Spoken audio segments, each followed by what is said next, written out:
Welcome back to Cross and Anchor to Go. We're back in the beginning, looking at the story of creation in the book of Genesis. I'm always intrigued by people's creative process, especially those that are very good at their craft. I got to see a documentary a couple years ago about the Beatles. It's called Get Back, and it was showing how they made their second to last album. And to get the sneak peek kind of behind the curtain of arguably the greatest band of all time, putting together their music that has lasted now for generations was truly special to behold.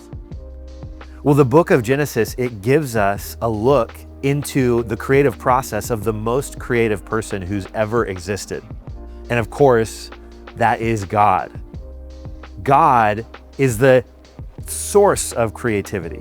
Creativity flows from him. It comes from him. And creation was a canvas for God's creativity to shine. In Genesis 1:1, we see, in the beginning, God created the heavens and the earth. So God's about to say, hey, watch me work. We're all creating something with our life. So don't tune out if you're not a creative type. Maybe there's a career that you're creating right now, maybe a family, maybe a home environment. It doesn't just have to be the person who's putting together social media content or the person who's making music who's creative, although I think you will especially find these messages helpful. But all of us can learn something from God's creative process. And over the next several weeks on Cross and Anchor to Go, we're going to get really practical, looking at how we can learn from the creative process of God.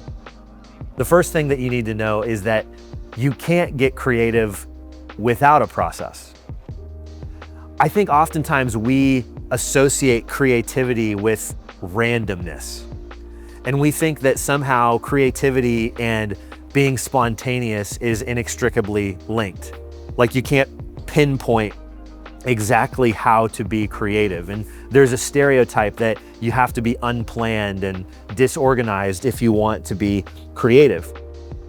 But I don't think that's true. I actually think creativity and organization complement one another. They aid each other, they help each other.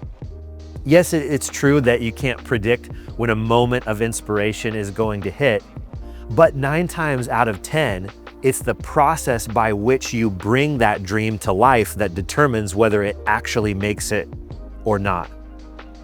1 Corinthians 14:33 says that God is not a God of disorder, but a God of peace.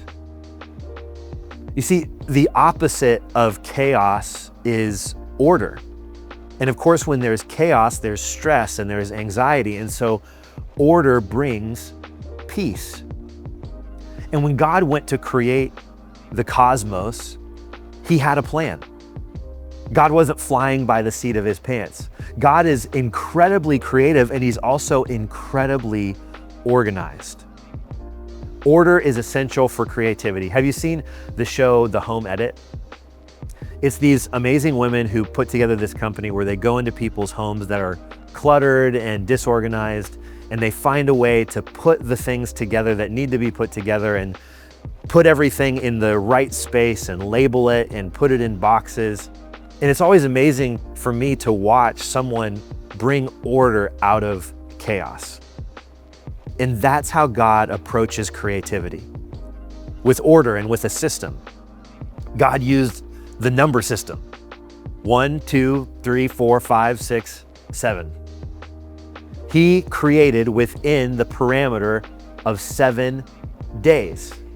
And he organized his time in such a way that he would get the most out of the week in which he created the earth. So, do you have a process? What is it? If you want your dream to come to life, you have to place structure and order so that it can survive and even thrive. Next week, we're going to see how God used time and how he made the most out of the time he was given to create everything that we see and don't see with our eyes and senses.